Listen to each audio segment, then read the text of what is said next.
Most people think a high-end yard takes a big budget, and after 25 years of installing landscapes, I can tell you that's completely and entirely false. The yards that look the most expensive are usually built on details that cost less than a dinner out. And today, I'm going to show you 9 of them, and every single one of them costs less than $50. Quick ground rule before we start. I'm not talking about gimmicks or things that are going to fall apart after a year. And I want to be honest with you because, well, let's face it, there's a lot of bad advice out there. Everything on this list is something that I've actually used for real clients and real landscapes, and they stand up year after year. And number 1 on this list is something I see missing from even professionally installed landscapes. So hang around to see that, and let's get into it. Number 9 on the list, and this is one that costs you almost nothing but does a ton of heavy lifting, a crisp and well-defined bed line. I've walked into hundreds of properties where the homeowner did everything right inside of the bed. Beautiful shrubs, healthy mulch, and nice ground covers. And then completely undermine all of it with a soft, drifting bed edge. The lawn creeps into the bed, the mulch spills into the grass, and within 2 or 3 mowing cycles, the whole border just looks dissolved into a blur.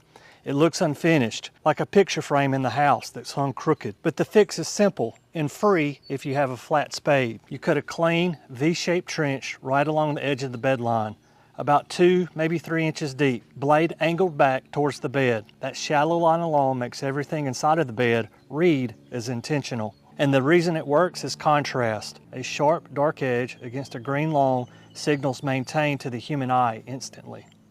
Number 8 on our list is a pathway that actually leads to somewhere, and I get asked about this one constantly. You walk up to a yard with no path, no sidewalk, or one of those scattered random stepping stone trails, and the space just feels unresolved. You're guessing your way to the door, and even subconsciously, that reads as unfinished. In general, we use 3 budget materials in landscaping to create trails, and I want to give you the pros and cons of each. Pea gravel is my go-to for an informal walking area. It's cheap, it drains beautifully, and it has that satisfying crunch underneath your foot. It will run you about $8 to $12 a bag. The trick is good edging to contain it, or it migrates into the lawn. Stepping stones, flagstones, or tumbled pavers set into gravel give you a high-end combination my clients love. The gravel to walk on, stones to anchor it.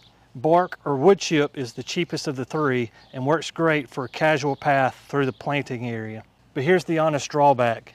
It breaks down and needs reapplying every 1 to 2 years. Number 7, and this is one of the more common mistakes that I see, is just having a single pot.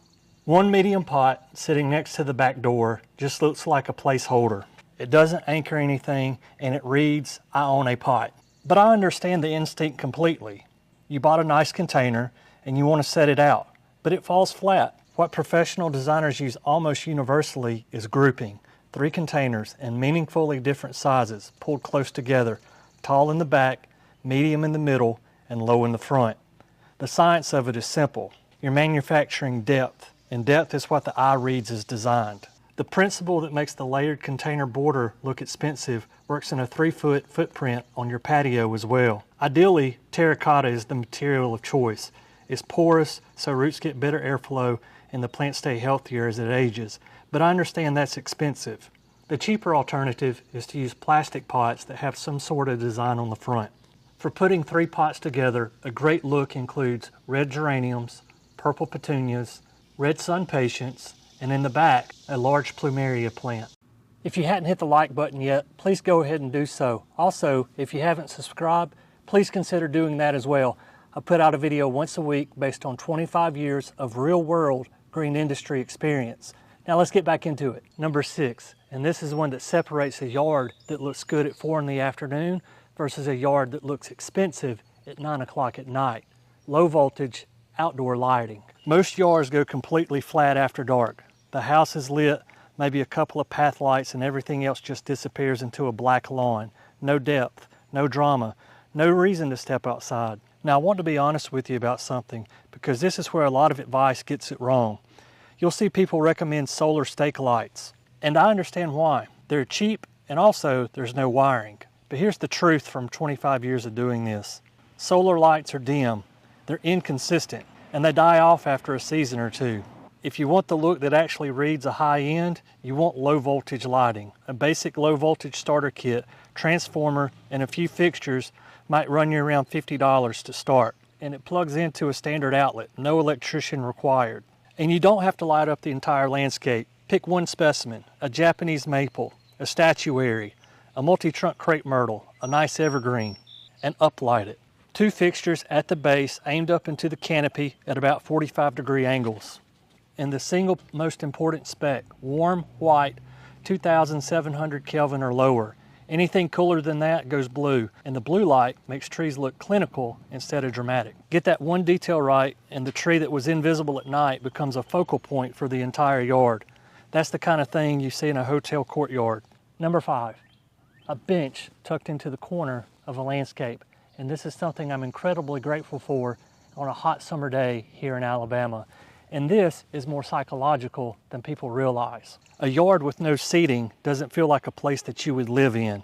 It feels like a space you look at. Here's the thing I tell my clients. A bench doesn't even have to be used much. In a lot of the best yards I've designed, the bench gets sat on occasionally, not daily. What it does is signal that it's a space made for a person to be in. Placement is the whole game. Not sitting on a patio, not floating in the middle of the lawn, tucked into a back corner with plantings on 2 or 3 sides, ideally facing back towards the house. That's what makes the yard feels like it has rooms, a destination that pulls you in and gives you a view back. I once staged a yard for a client getting ready to sell. It was functional but flat. We added a simple bench to the back corner, planted some ornamentals on 2 sides of it, and ran a short path up to the bench. The listing agent told me afterwards that during the showings, buyers kept walking out to the path and onto the bench. That moment of arrival changed how people felt about the entire property. A solid entry-level bench will run you somewhere between $30 and $50, and it'll last several years without any paint. Number 4, and this is the fastest way to inject color and vibrance into a yard for almost nothing. One small, well-planted annual bed. Here's the mistake I see all the time. Homeowners buy a flat of mixed annuals. The flat has one of everything, every color that the retail garden center had to offer. Then the annuals get scattered thinly across a huge area, and it looks busy and thin, and it reads as confetti and not design. The high-end move is the opposite. Pick 1 or 2 annual species, put them in a highly visible spot, the corner of an entry, the base of your mailbox, or a large container, and the results will speak for themselves. Number 3, swap your bark mulch for pea gravel in at least one key area of your landscape. Now, I'm not telling you to rip out all your mulch. Bark definitely has its place in the landscape. But I want to be honest with you about this, bark sealing. Dark bark fades into gray within 1 season, the dyed stuff goes patchy after about 6 months, and that chunky shredded texture reads as generic no matter what it's covering. Take one important area of your landscape, a front yard bed or walkway or bed framing to your entry. Top dress that with pea gravel or crushed granite. The visual quality jumps immediately. It looks clean and architectural. It doesn't fade, and it won't float away in a heavy rain like bark does. Pair it with drought-tolerant plantings, lavender, ornamental grasses, something with structure, and the bed will read as genuinely designed rather than just maintained. One honest downside, gravel is slow to remove later, so only do this in a bed where the planting scheme is settled. Number 2, and this is one that takes a yard from looking busy to looking intentional, a bold anchor plant that is repeated. Here's the mistake I see constantly.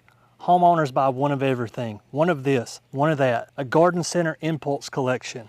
And the result is visual chaos. It looks cluttered, not curated. The fix costs you nothing extra because you're spending the same money. You're just spending it differently. Think of a row of the same evergreen, or the same tree, or the same ornamental grass, instead of 9 different things. And here's where my 25 years of experience really comes in. Choose a plant that earns its keep, even when it's not flowering. Instead of a fuzzy hedge that struggles, I'll use something like emerald green arborvitae for a clean vertical, or an oak leaf holly for bold evergreen anchors that look sharp 12 months out of the year. That is what I call a plant that earns its keep. Repetition plus the right anchor plants.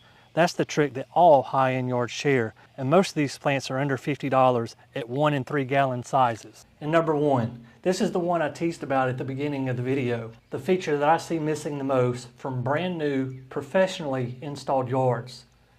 The light at the front of the house. Almost every porch light out there was installed by a builder, chosen for a unit cost of $12, maybe $18, and was mounted on handover day with zero thought to design. It illuminates the keyhole and nothing else. Now think about this. The front door is the frame for every first impression your property makes. The path brings someone there.